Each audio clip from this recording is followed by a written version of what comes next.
ओम श्री गुरवे नमः।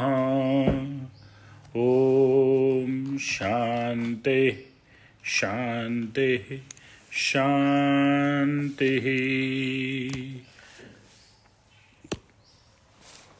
प्रणाम भगवान। मणिरत्न माला आलू वाले बाबा जी का दिव्य ग्रंथ, जिसमें एक मंत्र के विवेचन में बहुत ही सुंदर प्रश्न उठाया गया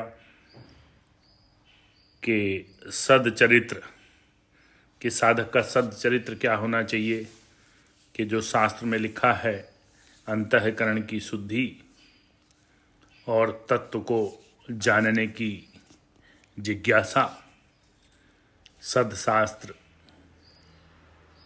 गुरु पर विश्वास और आत्मविचार करना, ये सब एक साधक के लिए उत्तम आचरण के अंतर्गत आता है। इसी में एक महाभारत में कपोत और व्याध का एक दृष्टांत है, अतिथि सत्कार रूप उत्तम चरित्र का है, उसको ले रहे हैं भगवान। एक व्याध जंगल में घूमा करता था और जिन पशु पक्षी आदि को वह पकड़ सकता था अथवा अपने जाल में फंसा सकता था, उससे अपना निर्वाह किया करता था। एक समय उसने एक भारी जंगल में प्रवेश किया और बहुत दूर निकल गया। इतने ही में चारों दिशा से घूमती हुई भारी हवा के साथ आंधी आई। उसने बड़े बड़े वृक्षों को तोड़ डाला। आकाश बादलों से आच्छादित हो गया।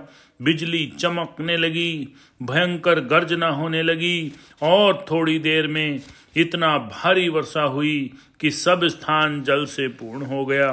व्याध अपनी रक्षा के लिए इधर उधर दौड़ता था, परंतु उसे कोई निर्भय स्थान नहीं मिलता था।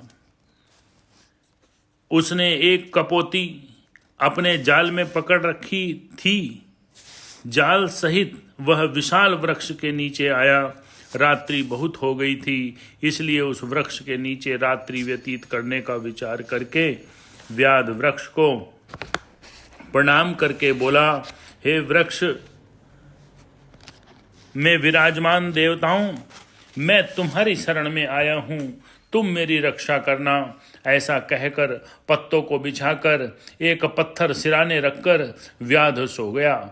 उस वृक्ष की शाखा पर अपने कुटुंब सहित एक कपोत बहुत समय से रहता था।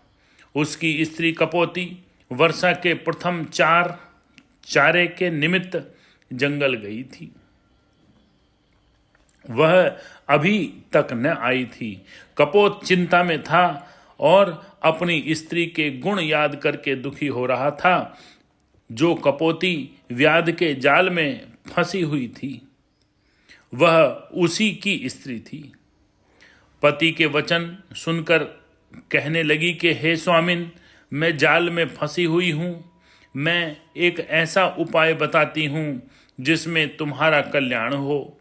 आप ऐसा करो कि आपकी शरण में आए हुए की रक्षा करो। यह व्याध तुम्हारा अतिथि है, तुम्हारे घर के नीचे तुम्हारा आश्रय लेकर सोया हुआ है।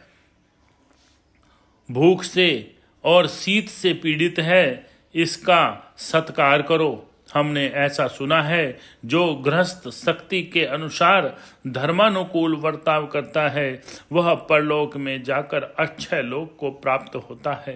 हे स्वामिन, तुम प्रजा वाले हो, अपने देह के ऊपर की दया को छोड़कर धर्म और अर्थ का ग्रहण करके इस व्याध का इस प्रकार सत्कार करो कि जिससे वह प्रसन्न हो। तुम मेरे लिए चिंता मत करो। व्यवहार के निमित्त तुमको और स्त्री मिल जाएगी। जाल में फंसी हुई अति दुख से पीड़ित तपस्विनी कपोती इस प्रकार कहकर स्वामी के मुख को देखने लगी। कपोत स्त्री के धर्म और युक्ति सहित वचन सुनकर व्याध का यत्न पूर्वक पूजन करने को तैयार हुआ और बोला, हे व्याध, आप भले आए, कहिए मुझे क्या आज्ञा है। तुमको किसी प्रकार की चिंता न करनी चाहिए। तुम ऐसा ही समझो कि तुम अपने ही मकान में निर्भयता से ठहरे हुए हो। बोलो, मैं आपका क्या हित करूं? तुम हमारे शरण आए हो, अतिथि हो। कपोत के वचन अनुसार वचन सुनकर व्याध बोला, मुझे बहुत जाड़ा लग रहा है, शीत से मेरी रक्षा करो। कपोत अपनी शक्ति के अनुसार सूखे पत्तों का ढेर करके अग्नि लेने गया और अग्नि लाकर पत्तों को सुलगा कर बोला कि हे अतिथि, अब तुम भली प्रकार से अपनी शरीर को गरमाओ। व्याध बैठा हो गया और तापने लगा। शरीर गरमाने से उसे आनंद हुआ।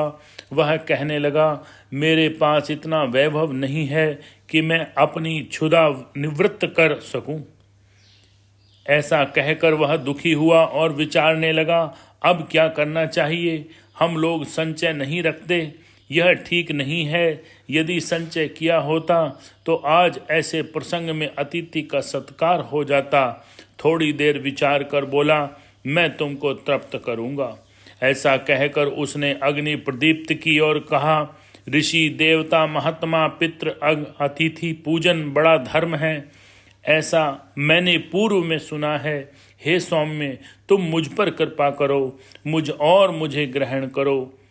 ऐसा कहकर प्रसन्न होते हुए कपोत ने अग्नि की 3 प्रदक्षिणा की और उसमें कूद पड़ा।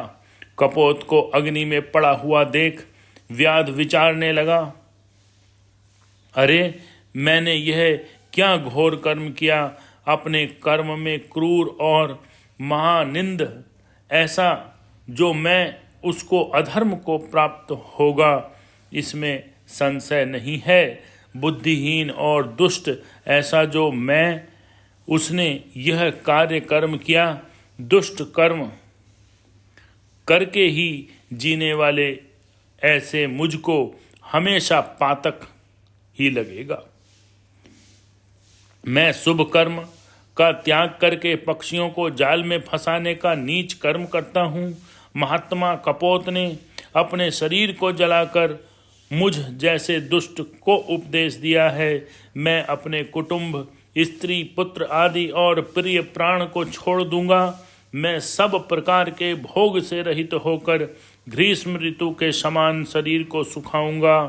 अनेक प्रकार की तपश्चर्या करके शरीर को क्रश करके उपासना से परलोक संबंधी धर्म का आचरण करूंगा। इस पक्षी के देह अर्पण करके अतिथि पूजन कर दिखलाया है कि धर्म ही परम गति है। मैंने पक्षी में जैसा धर्म देखा है, ऐसे ही धर्म का मैं आचरण करूंगा। इस प्रकार विचार कर व्याध जाल आदि को छोड़कर जंगल में तपश्चर्या करने चला गया। जाल में से छूटी हुई कपोती पति का गुणगान करती हुई, रुदन करती हुई उसी अग्नि में प्रवेश कर गई। कपोत कपोती दोनों अपने उत्तम आचरण से व्याध की बुद्धि सुधर जाने के पुण्य प्रभाव से दिव्य स्वरूप धारण करके स्वर्ग में गए। व्याध भी कुछ समय तक तपश्चर्या करने से शुद्ध होकर स्वर्ग में गया। सच्चरित्र का फल उत्तम ही होता है।